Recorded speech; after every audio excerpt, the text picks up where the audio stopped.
여러분, 되게 당혹스럽네요. 제가 아까 얘기를 하다가, 영상이 끊겼어요. 그래서 비디오를 두 번째를 찍게 되는데요.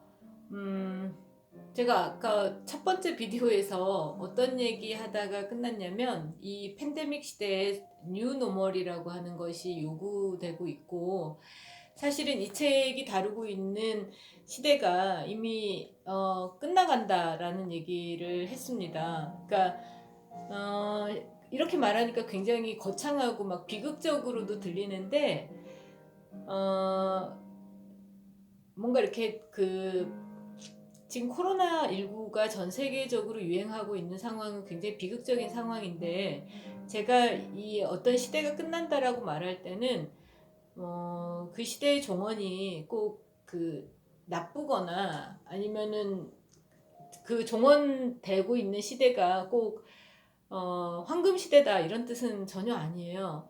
오히려 우리가 이제 어쩌면 과거라고 하는 것에 대해서 갖고 있는 감각이 굉장히 지금 현재랑 거리가 있을 때만 우리가 과거라고 생각하는 감이 있잖아요. 느낌이 있잖아요. 근데 그런 의미에서 과거가 아니라 바로 우리한테 익숙하고 편안했던, 그러나 지금은 달라진 새로운 그런 것들을 의미상으로 생각을 해보면, 과거란 그렇게 멀거나 시간적으로 멀거나 아니면 지금하고 완전히 우리가 패러다임 말할 때와 같은 그런 거창하고 뭐 무겁고 개인 차원을 넘어서고 한 공동체를 넘어서고 그렇게는 말할 수 없을 것 같아요.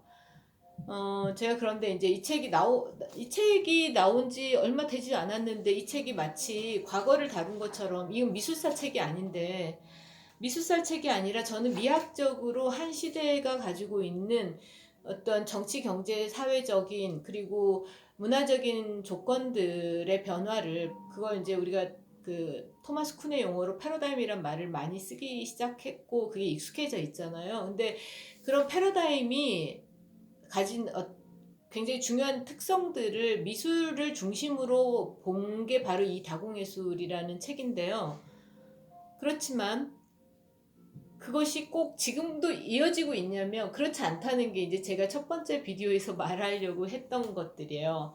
그러니까 사회랑 예술은 절대로 분리될 수 없다고 저는 생각합니다. 그런데 그 분리되지 않는 아주 조밀하고 복잡하고 그러면서도 심층적으로든 가시적으로든 엮여 있는 이 네트워크가, 예술과 사회의 네트워크가 분명히 달라졌다는 거예요, 지금은. 그리고 그것이 코로나19 이후를 말하기엔 우리가 지금 성급하지만, 그렇다 그래서 코로나19라고 하는 것이, 코비드 19이 전 세계적으로 유행하기 전에 하고 그러면 별 상관이 없냐 그러면 그렇지 않다는 거죠. 그걸 경계로 분명히 앞과 뒤를 나누어 볼 만큼 결정적인 어떤 모멘텀이라는 건 사실인 것 같습니다.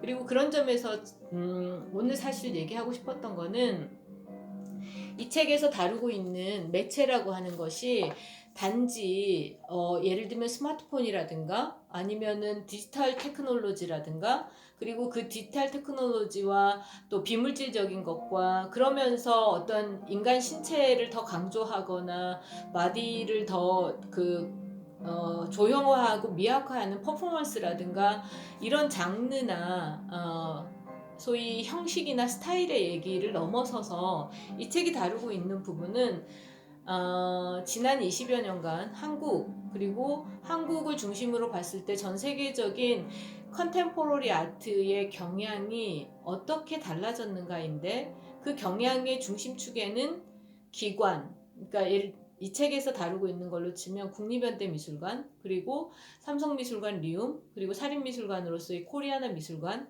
같은 곳들, 그리고 어, 장르적 형식으로 따지면 퍼포머티비티를 강조하는 미술로서의 것, 그리고 비엔날레, 이런 것들이 다 사실은 매체라고 이해할 수 있다는 겁니다. 굉장히 넓은 의미에서. 그런데 그 매체라고 하는 것이 그렇게 넓고 이질적인 요소들의 집합체라고 한다면, 그 매체가 지금은 이제 달라졌다는 거예요. 달라지고 있다는 거고, 우리는 이제 달라진 그런 매체 조건들, 미디엄 컨디션을 예비해야 하고, 분석해야 하고, 또 한편으로는 전망해야 되는 시점에 와 있는 것 같습니다.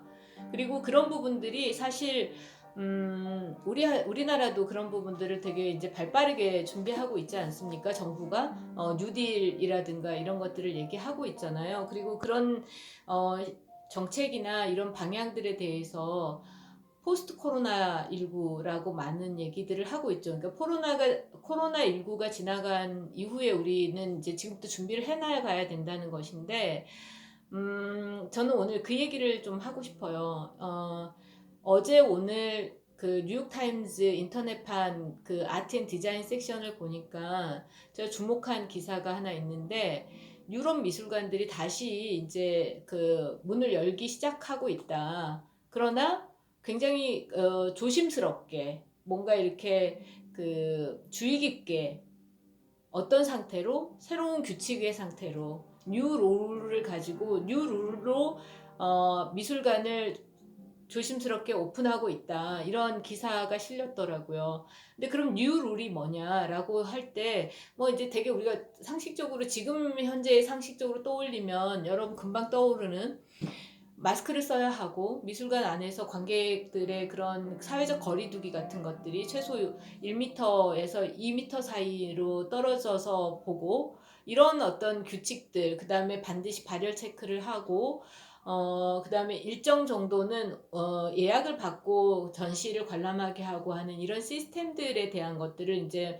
뉴욕타임즈가 기사로 실었더라고요. 그게 이제 어떻게 보면 지금 우리가 미술계의 어떤 포스트 코로나를 보고 있는 거죠. 근데 거기에 그 감상자 인터뷰를 몇 개 인용을 해놨던데, 한 20대 여성 그 오디언스가, 그 미술관 관람자가, 내가 미술관에서 작품을 볼 땐 대부분 관조가 됐고 뭔가 그 고요한 가운데서 작품을 보는 것이 가능했었다. 근데 지금은 나는 지금 마스크를 쓰고 작품 앞에서 작품을 보고 있는데 숨쉬기도 어렵다.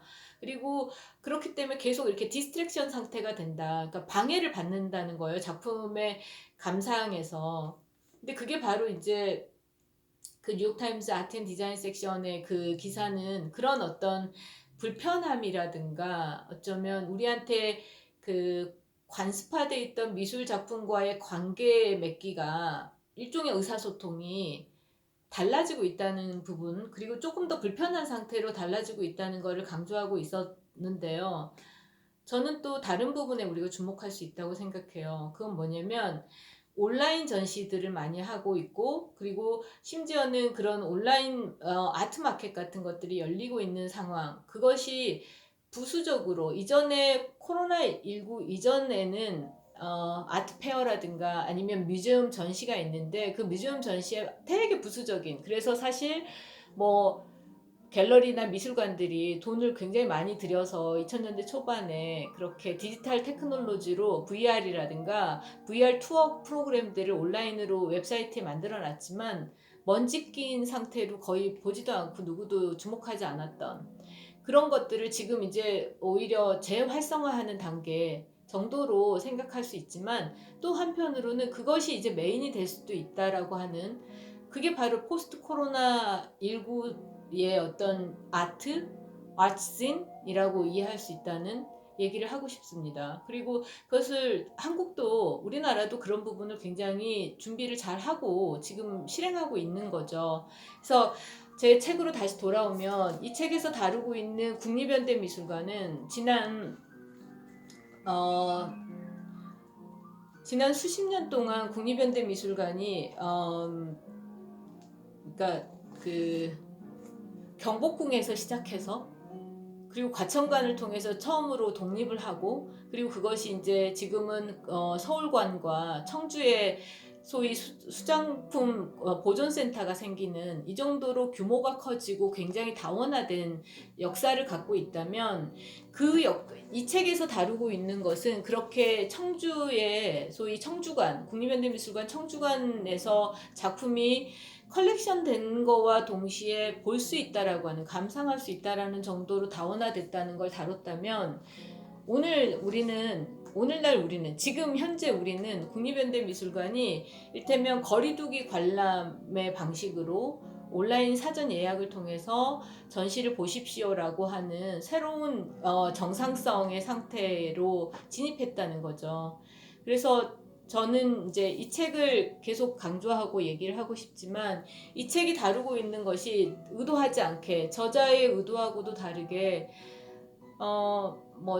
좀 거창하게 의미를 부여해 보자면, 이제까지 당연히 내일도 그러리라고 생각했던 시대가 끝나가는 것들을 아주 시기적절하게, 여러 의미에서 좋은 의미로든 걱정스러운 의미로든 시기적절하게 정리하지 않았는가. 그 패러다임 자체를 저는 분석하고자 했는데, 미술을 통해서 한 시대를 관통해서 그 구조와 속성과 관계망을 분석하고자 했는데, 그것이 의도치 않게 마무리되는, 현실과 맞닿아서 마무리되는 그런 상황을 맞이한 건 아닌가, 이런 생각을 하고 있습니다. 네. 오늘 어떻게 얘기를 하다 보니까 제가 약간 또 흥분한 것 같기도 하고, 그런데 비 오는 금요일 밤, 여러분들이 이 뉴노멀이라고 하는 거에 대해서 우리가 스트레스만 받지 말고, 그리고 또 누차 우리는 강조해야 되는 건 내가 혼자 살고 있는 사회가 아니라는 것, 그리고 그 사회는 어떤 절대적으로 옳은 것이 있거나 절대적으로 그른 것이 있는 사회는 아니라는 것, 이런 생각을 하면서 지내는 게 어떨까. 그런 주말 시간을 보내면 걱정도 좀 하지만 뭔가 서로를 위해서 위로가 되고, 또 서로가 서로의 존재를 무한히 긍정해주면서 나 스스로가 되게 행복해지는 그런 주말이 아닐까, 이런 생각이 듭니다. 책 얘기가 굉장히 방대하게 퍼져나가고 있는 것 같은데요. 이 유튜브 영상은 워낙 그런 영상이구나 라고 생각하시면서 봐주시면 고맙겠습니다. 네, 그러면 오늘 여기까지 하겠습니다. 네, 또 언제 봬요.